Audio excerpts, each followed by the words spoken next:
Сәлем достар, сіздермен бірге Тайыр Нұғман, инфопродюсермін, 2 кітаптың авторымын, сату ұят емес және сату өнері. Бүгін сіздермен керемет бір тақырыпты сөз қозғайын деп отырмыз.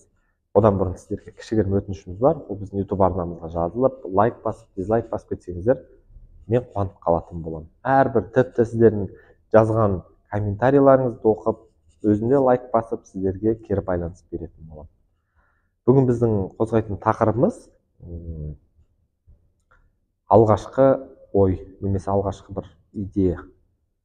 Әртүрлі ситуация болады, осы жерде бір өзіммен жеке ойыммен бөлісейік. Бірнеше күн бұрын таңда бір жақсы көңіл күймен ояндым да, ата-анама ақша алып барғым келді. Білмеймін, бір мәселе болды ма, бір 200 мың теңге ақша бергім келді. Сіздерге мысал ретінде айтып жатырмын, чтобы түсінікті болсын деп. Ондай ситуациялар өте көп. 200 мың теңге апарып берейінші, осы кісілерге бір керек болып қалар деген оймен тұрдым, таңертең жуындым, шайындым, үйде және жолдасыммен сөйлесіп, қызымды балабақшаға апарып, пока үйден шығып барам дегенше ана ойдан сәл бағанағы эмоция басылған. 200 мың теңге деген идеям 150 мыңға келе бастады. 150 мың берсем де. Сөйтіп, жолдан тағы бір жерге соқтым. Әйтеуір сол таңда шыққан жоспарым, таңда шыққан идеям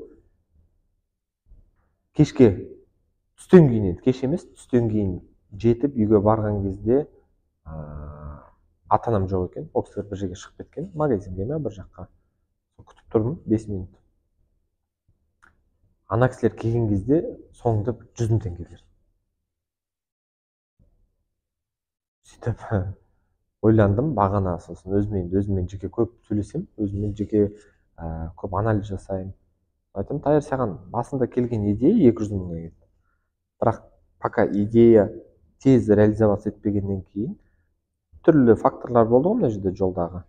Пока идея өміршең болам дегенше, ол 2 есе құнсызданып 100 мың теңге болып қалды.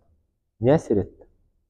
Ең бірінші әсер еткен нәрсе ол көңіл күйім екен. Бағана менің идея туған кезде, ұйқыдан тұрған кездегі көңіл күйім, мынай ақша берілейін деп жатқан кезде ондай емес те, екеуі сай келмейді. Екінші нәрсе, осы тұста бір өзіме жақсы инсайт алдым. Осындай келетін бізге идеялар көбінесе ол бір Алладан знак ретінде. Бізге Тайыр осыны істе деп, жүрекке келеді. Жүрек арқылы шығады. Интуиция дейміз ғой біз.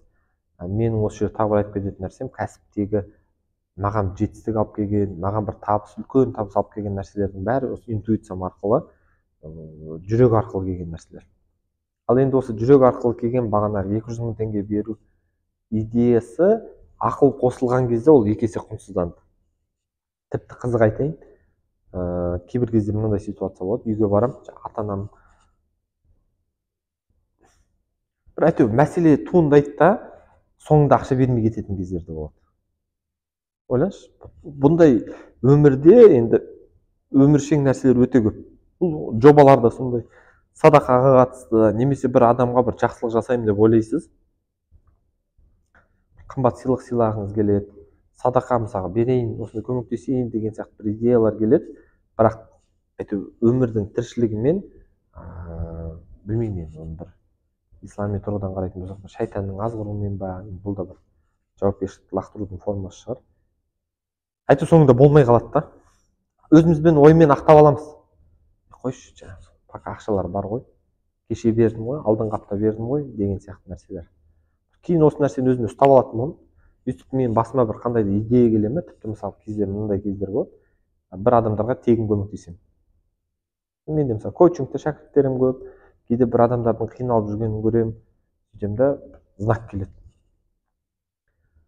Осы кезде мен не істеймін, мысалы осы жақында болды, атын атамай қояйын, бізде елімізде бір топ блогер әлеуметтік желі арқылы көрдім, қиналып жүргенін, бір сәтсіздіктер болып жатқанын, өзінің состояниесі түсіп кеткенін, идея келді, тегін анаған бір көмектесіп берсейші деген сияқты.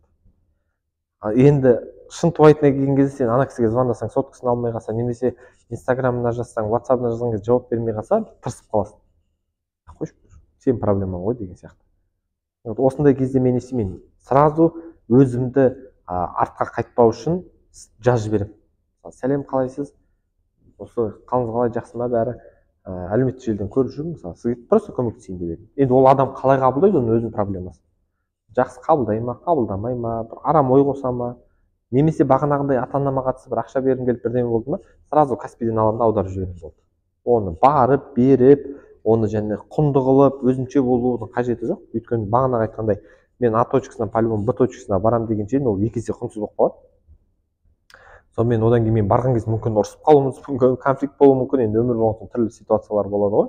Үйде болмай қалады, сөйтіп айнып қаламын, немесе әйтеуір аяқ асты мына жерден бір басқа бір форс мажорный ситуация шығып қалуы мүмкін, басқа жаққа бір ақша керек болып қалуы мүмкін, әйтеуір ана ақша жоқ болып кетеді. Вот осындай нәрселер болмау үшін бірінші кезекте мен сразу стартты басу маңызды.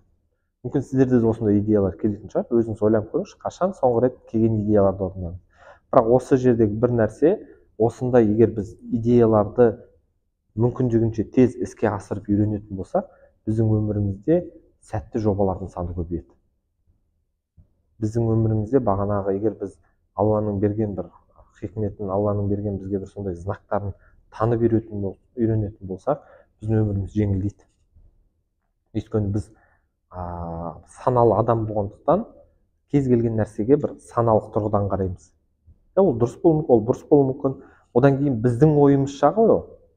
Осы жерде тағы бір нәрсе айтқым келеді. Мен осы бір 2022-де алған инсайттардың бірі, ақшаның шегі жоқ екені. Ақша шексіз.